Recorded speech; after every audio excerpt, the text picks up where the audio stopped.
Hello students, देखिए हम लोगों ने पिछले क्लास में यहाँ तक पढ़ा था, ठीक है, कि मेल्टिंग पॉइंट का डेफिनेशन क्या होता है, ठीक है, ये सब हम लोग पढ़ रहे थे। उसके बाद ये बॉक्स का जो एक्सप्लेनेशन है वो हम आपको दे रहे थे। तो चलिए आज भी उसे कंटिन्यू करते हैं। चलिए शुरू करते हैं, ठीक है।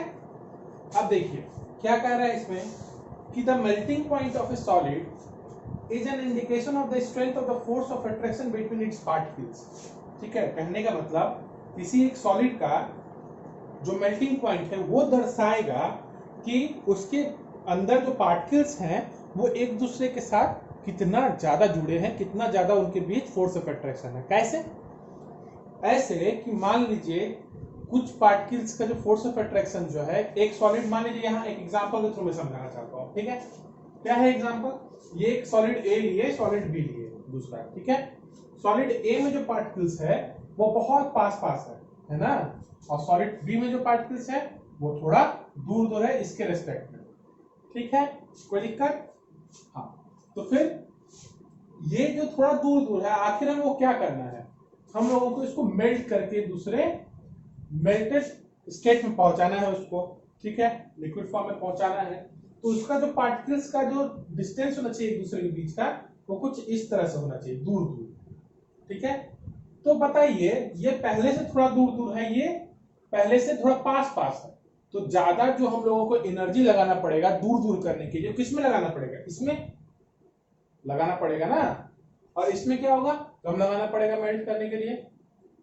कोई दिक्कत नहीं ना, आखिर इसके पार्टिकल्स को दूर ही ले जाना है ना। ये पहले से इसके रेस्पेक्ट में ये ज्यादा दूर है, तो इसलिए इसमें कम लगेगा, इसलिए इसका मेल्टिंग पॉइंट जो होगा वो कम होगा और इसका मेल्टिंग पॉइंट जो होगा वो ज्यादा होगा, क्योंकि इसके जो पार्टिकल्स हैं सॉलिड ए के, वो एक दूसरे के बीच का जो इंटरमॉलिक्यूलर फोर्स ऑफ अट्रैक्शन है वो बहुत ही ज्यादा है, ठीक है। एकदम क्लियर कट, एकदम कोई डाउट?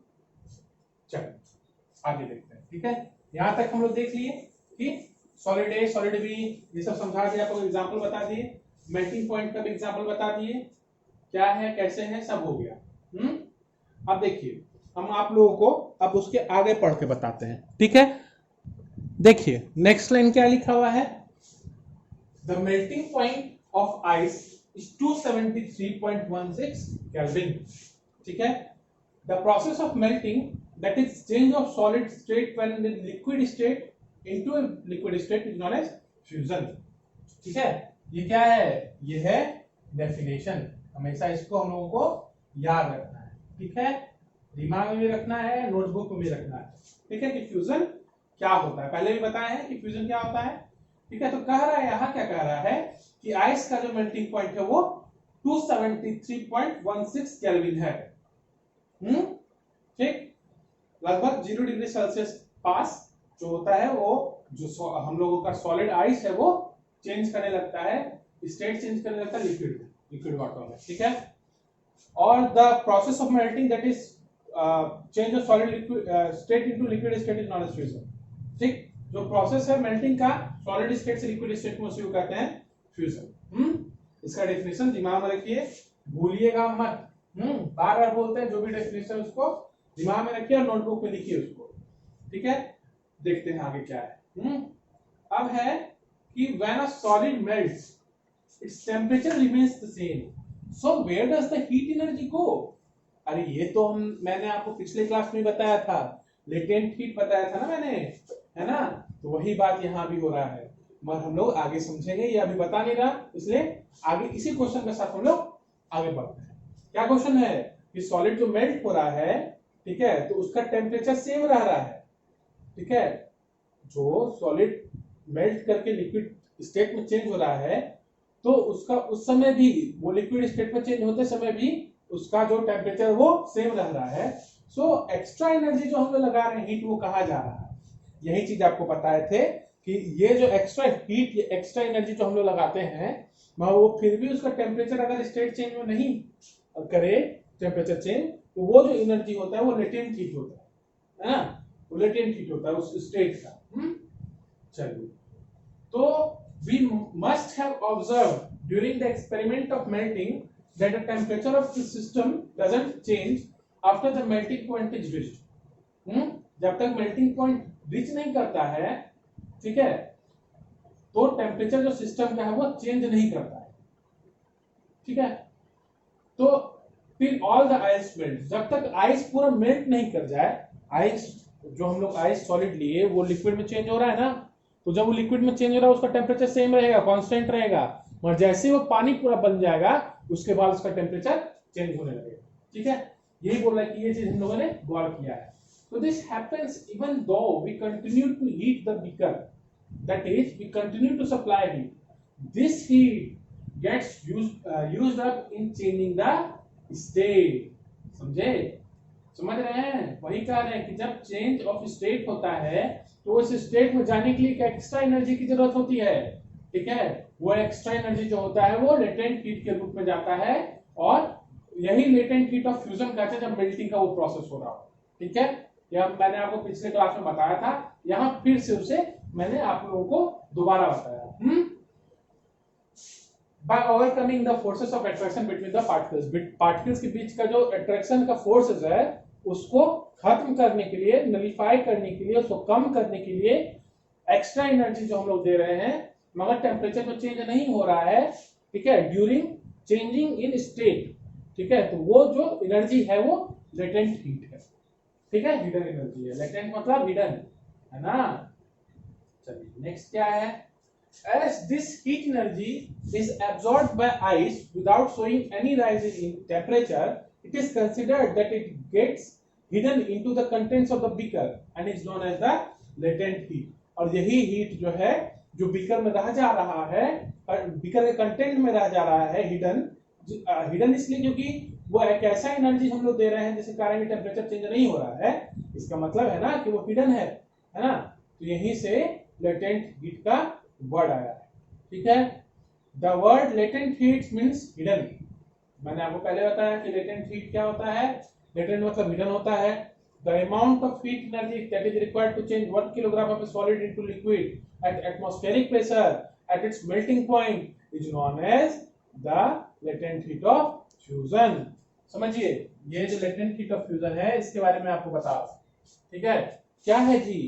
तो जो एक्स्ट्रा हीट एनर्जी जो हम लोग लगा रहे हैं चेंज ऑफ स्टेट करने के लिए, ठीक है, चेंज ऑफ स्टेट करने के लिए, अब वो एनर्जी कहां जा रहा है जी, जो फोर्स ऑफ अट्रैक्शन है पार्टिकल्स के बीच का उसको कम करने में जा रहा है।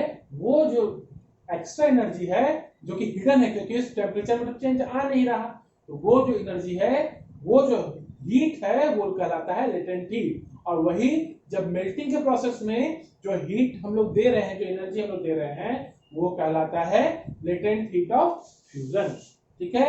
इसका प्रॉपर डेफिनेशन जो है यहाँ देखिए, ठीक है, ये क्या है, डेफिनेशन है, हमेशा याद रखिएगा, नोटबुक में लिख लीजिए क्या चीज का डेफिनेशन है।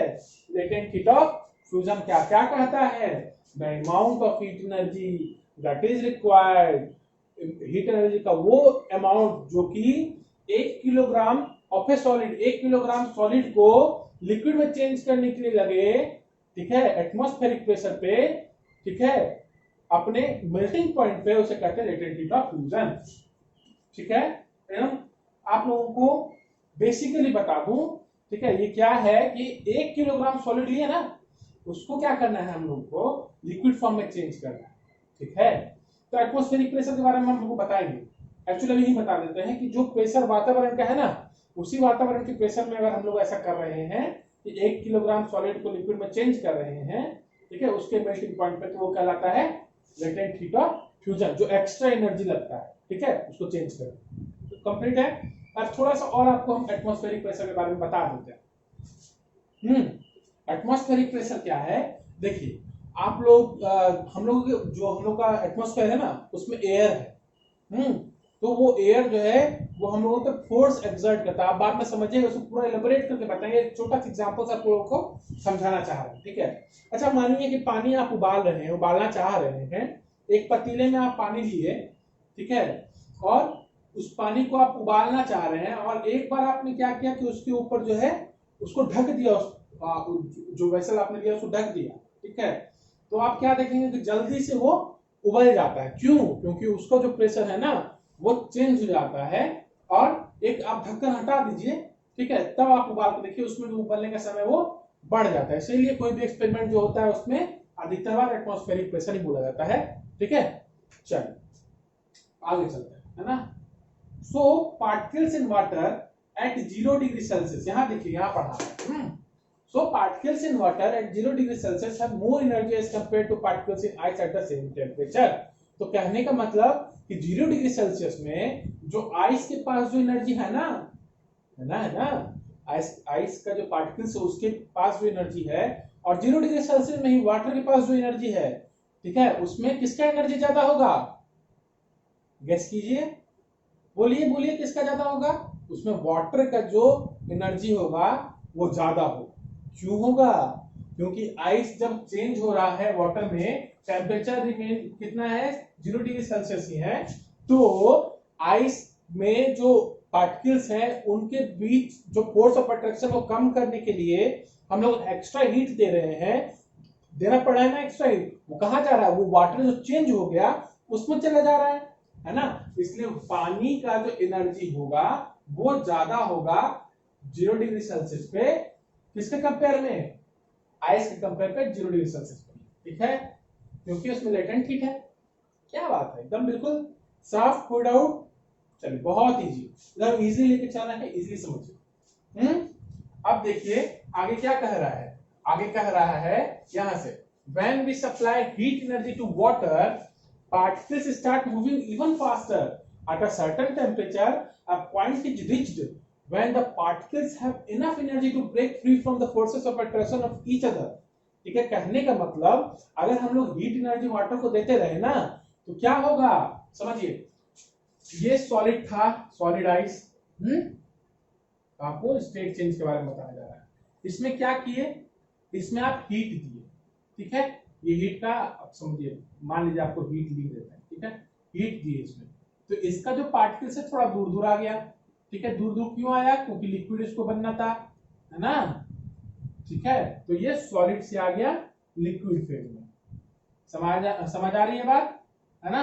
अब क्या किया, हम फर्दर इसको हीट दिए और हीट कर रहे हैं। ये पार्टिकल्स जो है ना, इसके बीच का जो इंटरमोलिकुलर फोर्स ऑफ अट्रैक्शन है, और ज्यादा हीट दीजिएगा तो वो कम होने लगेगा, और जो पार्टिकल्स एक दूसरे से बहुत दूर दूर होने जाने लगेगा, ठीक है, बहुत दूर दूर हो जाएगा, ठीक है, समझ रहे हैं ना बात। बहुत दूर दूर हो जाएगा। अब अगर बहुत दूर दूर हो गया तो कौन सा स्टेट आ जाएगा मैटर का? वो आ जाएगा गैसियस स्टेट। और इससे क्या होगा, जो पार्टिकल्स हो जाएगा ना, वो फोर्स ऑफ अट्रैक्शन को ब्रेक कर जाएगा। फोर्स ऑफ अट्रैक्शन जो दो पार्टिकल्स के बीच में था, इतना आप एनर्जी दे दी कि इनके बीच का जो फोर्स ऑफ अट्रैक्शन है वो ब्रेक हो गया। अब ये सब जो पार्टिकल्स हैं एक दूसरे से वो क्या हुए, एक दूसरे से इंटरेक्शन तोड़ देंगे, अपना फोर्स ऑफ अट्रैक्शन तोड़ देंगे, वो फ्री हो जाएंगे, ठीक है, वो फ्री होना, मूव करना स्टार्ट कर देंगे, यही कह रहे हैं ना, ठीक है। उनके पास इनफ एनर्जी होगा और वो फोर्स ऑफ अट्रैक्शन को तोड़ देंगे, ठीक है। At this temperature the liquid starts changing into gas. इसी टेम्परेचर पे, जैसा कि मैंने कहा, ठीक है, इतना ही हम लोगों ने हीट दे दिया कि इनका जो पार्टिकल्स है एक दूसरे के बीच का फोर्स ऑफ अट्रैक्शन इनका बहुत कम हो गया, खत्म हो गया, तो इनके जो पार्टिकल्स है बहुत दूर दूर हो गए, ठीक है। तो वो जो चेंज आया उससे वो कौन से स्टेट में पहुंच गया? वाटर, वाटर अब गैसियस फॉर्म में पहुंच गया। बस यही बताने की कोशिश यहाँ पे हो रही है। अब ये देखिए, ये भी डेफिनेशन क्या है जी, बॉइलिंग पॉइंट का डेफिनेशन। हमेशा याद रखिए, इसका दिमाग में रखिए, जो समझा रहे हैं और नोटबुक में इसको नोट कीजिए। क्या है? Temperature at which a liquid starts boiling at the atmospheric pressure. Atmospheric pressure पे ऐसा टेम्परेचर जिसमें कि जो वाटर है, जो लिक्विड है, वो बॉयल करने लगे, तो उस वो टेम्परेचर को बॉइलिंग पॉइंट कहते हैं, ठीक है। क्या बोले हम? वो टेम्परेचर जिसपे कि लिक्विड जो है बॉयल करने लगे अपने एटमॉस्फेरिक प्रेशर पे, तो क्या कहलाता है? बॉइलिंग। एटमॉस्फेरिक प्रेशर हम लोग पहले बता दिया आपको, ठीक है। चलिए ये डेफिनेशन आप लोग नोट कीजिए नोटबुक में और दिमाग में रखिए, ठीक है। कोई डाउट? Very simple. चलिए आगे बढ़ते हैं। हाँ, इसी तरह से अच्छे से स्टडी कीजिए, इंटरेस्टिंगली आपको सब कुछ समझाएंगे, ठीक है, आप लोग बोर नहीं होइएगा। ये चलिए, boiling is a bulk phenomenon. अच्छा, ये बहुत अच्छी बात आई। अब समझिए हम आपको यहाँ से बॉइलिंग और इवेपोरेशन दोनों एक तरह से केस स्टडी लेके चलते हैं। समझिएगा क्या करने का मतलब, बॉइलिंग मतलब बॉइलिंग पॉइंट होता क्या है, ठीक है। बॉइलिंग में आप लोग जानते हैं कि उबालना है ना। तो देखिए क्या होता है, ये एक बीकर लिए ए, बीकर ए, दूसरा बीकर लिए बीकर बी, दोनों में क्या किए, पानी लिए। सबसे पहले तो हम लोग पानी लिए, पानी लिए। एक में क्या किए कि हीट दिए नीचे से, हीट दे रहे हैं कहीं से दिया, हम मान लीजिए कि हम लोग नीचे से दे रहे हैं, ठीक है। और दूसरे में क्या किए, दूसरे को सनलाइट में ले जाकर रख दिए, ठीक है। ये वाला घर में है, ये वाला बाहर में है। तो यहाँ पे जो हीट दे रहे हैं, ये क्या हुआ, ये वाटर को यहाँ बॉईल करना चालू किया, और ये नीचे से जो हीट का जो टेम्परेचर मिलना है इसको चालू हुआ, और ये सारे जगह पहुंच गया, सब जगह ये पहुंच गया, हीट एनर्जी सब जगह ये बॉईल हो रहा है ना। उसके बाद यहां से उसका वाष्पीकरण स्टार्ट हो जाएगा, इसमें वेपर में चेंज होते होते ये पूरा जो वाटर है, अगर आप लोग ऐसे ही हीट देते रहिएगा तो चेंज हो जाएगा वाटर वेपर में। मगर ये जो फेनोमेना है ये बॉइलिंग का है, तो इसलिए boiling is a bulk phenomena. कहा ना, क्या कहा कि बॉइलिंग जो है वो बल्क फेनोमेना है, यहाँ कहा ना कि बल्क फेनोमेना है, देखिए है ना। तो इसीलिए कहा क्योंकि हर जगह से वो एनर्जी उसको मिलता है हीट का, और हर जगह वो बॉयल होता है, हर एक जगह, है ना। ऐसा नहीं कि यहाँ बॉयल हो गया यहाँ बॉयल नहीं हो रहा है, यहाँ बॉयल हो गया यहाँ बॉयल, सब जगह बॉयल हो रहा है, ठीक है, सब जगह वो टेम्परेचर पहुंच रहा है। अब मगर ये है केस हम लोगों का इवेपोरेशन का, ठीक है। ये पहला जो था वो हम लोग बॉइलिंग पढ़ रहे थे, ये जो है वो है इवेपोरेशन का। इसमें क्या होता है, इस सन का जो हम लोगों को रेज आता है, इस पानी पे जब पड़ता है, ये सबसे पहला लेयर पे पड़ा, बस उससे स्टार्टिंग से पड़ेगा ना जी, नीचे तो नहीं पड़ेगा। तो ये जो एनर्जी है, ये जो हीट है वो ऊपर के सरफेस के वाटर मॉलिक्यूल को जो है वो वेपर में कन्वर्ट करेगा, ठीक है। इसलिए जो इवेपोरेशन होता है वो क्या होता है, सरफेस फेनोमेना होता है। इसलिए जो बल्क में हर जगह एनर्जी नहीं पहुंच जाएगा, या हर जगह से इवेपोरेशन स्टार्ट नहीं होगा, ये सरफेस फेनोमेना होता है, ठीक है। सरफेस से ये वाटर वेपर में चेंज होगा, इसलिए यही अंतर है इवेपोरेशन और बॉइलिंग में। बॉइलिंग जो है बल्क फेनोमेना है, जबकि इवेपोरेशन जो है वो सरफेस फेनोमेना है, ठीक है। चलिए बहुत बढ़िया, आप लोग इसी तरह से मन लगाइए, साइंस बहुत इंटरेस्टिंग होता है, बशर्ते आप लोगों का विल पावर होना चाहिए थोड़ा, ठीक है। इंटरेस्टिंग लगना चाहिए, लगेगा भी, ठीक है। पढ़ाया जाएगा आप लोगों को उस तरह से लगेगा भी, ठीक है। और समझिए जितना समझा रहे हैं आप लोग साथ साथ पढ़ते चलिए, ठीक है। यहीं पे सब कुछ क्लियर हो जाएगा, उसके बाद आप लोग किताब पढ़ लीजिए, एक्स्ट्रा बहुत अच्छा हो जाएगा। और जैसा हम लोग कहेंगे जिस तरह से जो क्विज होता है उसको अच्छे से अटेंड कीजिए, और अटेंडेंस रोज बनाइए, ठीक है। चलिए, तो boiling is a bulk phenomena, यहाँ पढ़ा रहे हैं, ध्यान दीजिएगा। Particles from the bulk of the liquid gain enough energy to change into the water vapor जो स्टेट है उसमें। क्या मतलब कि जो लिक्विड है ना, पानी जो लिए, कोई भी लिक्विड मान लीजिए, उसमें हम लोग जो एनर्जी देते हैं, उसको जो हीट करते हैं, उससे उसको एनर्जी मिलता है, वो वाटर वेपर स्टेट में या वेपर स्टेट में, जो भी लिक्विड है वो अपने वेपर स्टेट में चलता है। जब पानी है तो वो क्या हो जाएगा, वाटर वेपर हो जाएगा। कोई और लिक्विड है तो क्या हो जाएगा, उसका अपना वेपर हो जाएगा, है ना, इस तरह से। इसलिए कह रहे हैं कि लिक्विड कोई भी है तो उसके लिए वेपर यूज कीजिएगा वर्ड, हाँ। तो कोई भी है लिक्विड, अगर उतना हम लोग बल्क हम लोग अच्छे से उसको हीट एनर्जी दे तो वो वेपर में स्टेट में चेंज हो जाएगा, ठीक है। और बॉइलिंग में जो खास कर क्या होता है, बल्क से मतलब हर जगह से वो जो इवेपोरेशन का जो फेनोमेना है वो हर जगह कैरी होता है, हर जगह होता है, ठीक है। ऐसा नहीं कि सिर्फ सरफेस से होता है, वही बात बताइए, ठीक है। For water the temperature is 373 kelvin. अब आपको एक चीज और बताते हैं, जब भी कोई डिग्री सेल्सियस में कुछ दिया गया है उसको केल्विन में कन्वर्ट करना है, तो जितना डिग्री सेल्सियस दिया है ना उसको, ठीक है, डिग्री सेल्सियस दिया है ना, तो ये डिग्री सेल्सियस जाएगा, ये केल्विन में चेंज हो जाएगा, ये केल्विन है, ठीक है। तो मान लीजिए कि हम लोगों को 100 डिग्री सेल्सियस को पता करना कितना केल्विन में होगा, ठीक है। तो यहाँ पे 100 जोड़ देंगे तो कितना हो जाएगा, 373 केल्विन।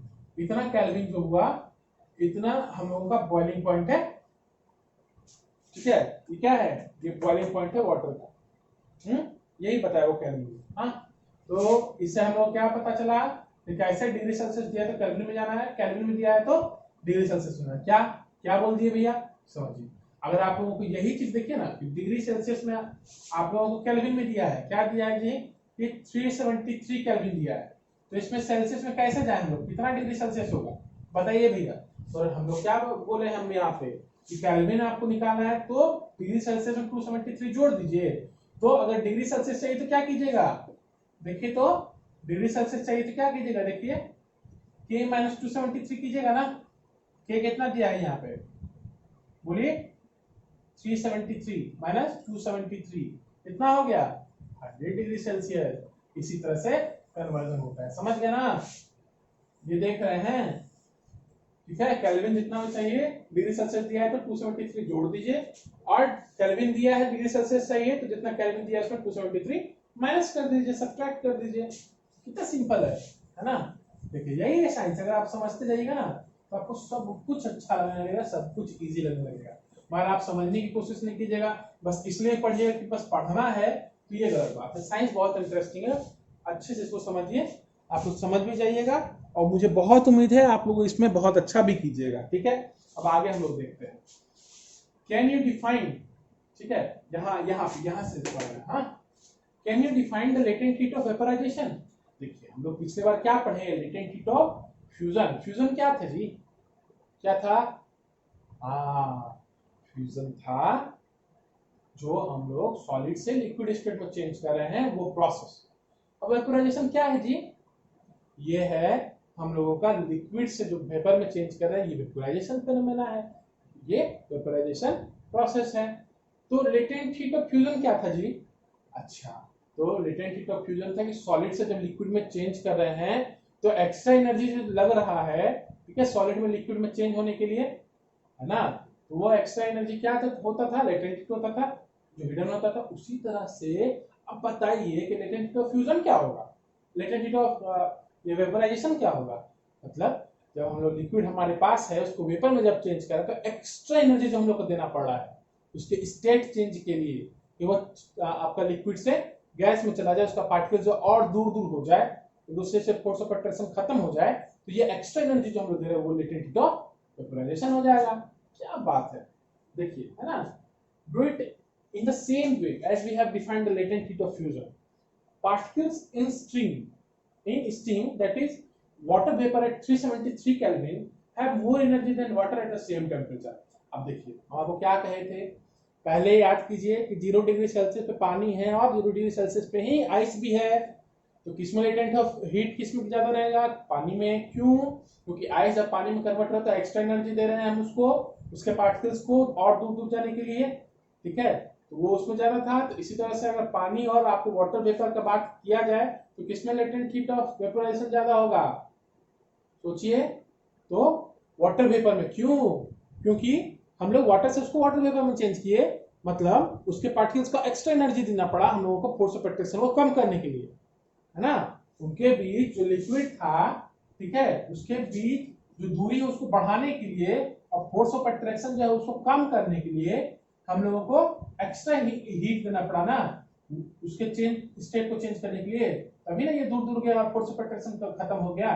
तो ये एक्स्ट्रा एनर्जी जो हम लोग दिए वाटर को वाटर वेपर में चेंज करने के लिए, ये लेटेंट हीट ऑफ वेपराइजेशन था, ठीक है। और इसलिए जो वेपर फॉर्म जो होगा उसमें ज्यादा एनर्जी होगा। 100 डिग्री सेल्सियस पे जो पानी है, 100 डिग्री सेल्सियस पे जो स्टीम है, वो तो वाटर वेपर, उस दोनों के बीच देखिएगा तो एनर्जी वाटर वेपर में ज्यादा होगा, स्टीम में ज्यादा होगा, ठीक है, समझ रहे हैं। 100 डिग्री सेल्सियस पर किसी का हाथ जलता है और 100 डिग्री सेल्सियस पे किसी का स्टीम से हाथ जलता है, तो दोनों में बहुत अंतर होता है। कभी मत कीजिएगा ऐसा, बहुत बिल्कुल गलत, ये कभी मत सोचिएगा करने का। मगर आपको एक बात बता रहे हैं कि एनर्जी जो होती है स्टीम में वो काफी ज्यादा होती है, ठीक है, इन रेस्पेक्ट टू व्हाट, उसके लिक्विड स्टेट से। क्यों, क्योंकि वो heat energy, extra heat energy supply किए थे लेटेंट हीट के फॉर्म में, वो स्टोर हो गया, है ना। चलिए समझ गए, वाह बहुत बढ़िया। चलिए आगे चलते हैं हम लोग और आगे देखते हैं। ये लिखा है कि दिस इज बिकॉज, यहाँ देखिए, this is because particles in steam have absorb extra energy in the form of latent heat of vaporisation. जो पार्टिकल्स है ना लिक्विड के, वो उसमें हम लोग एक्स्ट्रा हीट दिए हैं और जो पार्टिकल्स है गैसियस फॉर्म में स्टीम का, वो सारा एनर्जी सोखा हुआ है हीट को, तभी ना वो वेपर में है। तो heat of vaporisation, latent heat of vaporisation का डिफिनेशन हम लोग आपको बता दिए क्या होता है।